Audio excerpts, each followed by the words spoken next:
Mike Singletary spent 12 seasons as a key member of the celebrated Chicago Bears defense of the 1980s. This NFL Hall of Famer is back on the gridiron as head coach of the San Francisco 49ers.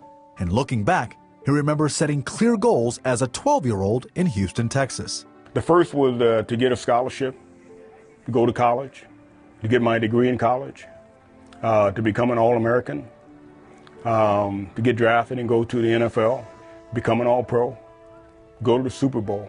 Mike accomplished it all. To the untrained eye, you had everything. Oh, I had everything. And everybody was telling me I had everything. Man, you got the world by the tail. And I'm thinking, yeah, I do, don't I? It was the Bears' 1985 championship season when Mike realized football glory left him unfulfilled. And it was right after the Super Bowl. I realized that I was really, really empty. And I had done all this stuff. I had made the Pro Bowl. I had just signed a great contract.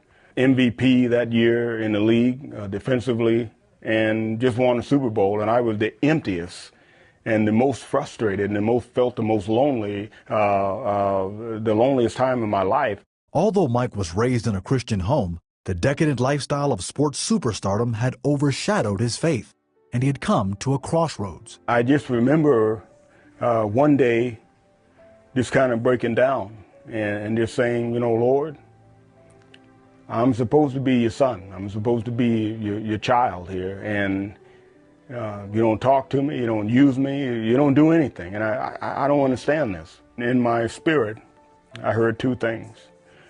One was, I want to use you, but there are some things that you got to clean up first. The second thing, that day when I was crying out to the Lord that I had to do was forgive my father. Mike's father divorced his mother and walked out on the family when he was just 12 years old. You know, what people don't understand about forgiveness is you're the one that's in prison. You know, you're the one that's going to be hurting.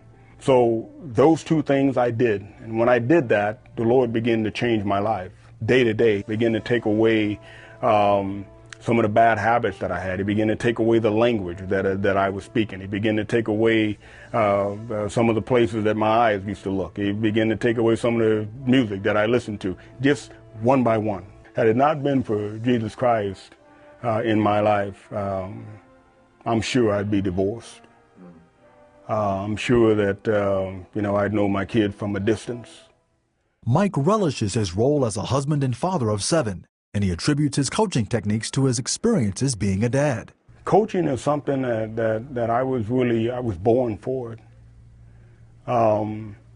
And what I do at home is the same thing I do here. Sure. There is nothing that changes, absolutely nothing. The way I talk to my kids is the way I talk to these players. I tell my players, don't tell me what you can't do. Just tell me what you won't do. Because anybody that has ability, they can do great things. It's just a matter of going through the sacrifice and the selflessness in order to humble yourself and come to that place of being all that you need to be. This is Mike's 3rd season as head coach of the 49ers. And in a league known for quick turnarounds in the coaching ranks, he's not worried about his future. I don't know what tomorrow brings. I just know who holds tomorrow. And that gives me reason to not worry about it. I just put everything that I have into today and do the best that I can today. And there is nothing, absolutely nothing, that I would take in place of my faith. To me, Christ means everything. I know that he's got my back no matter what I do.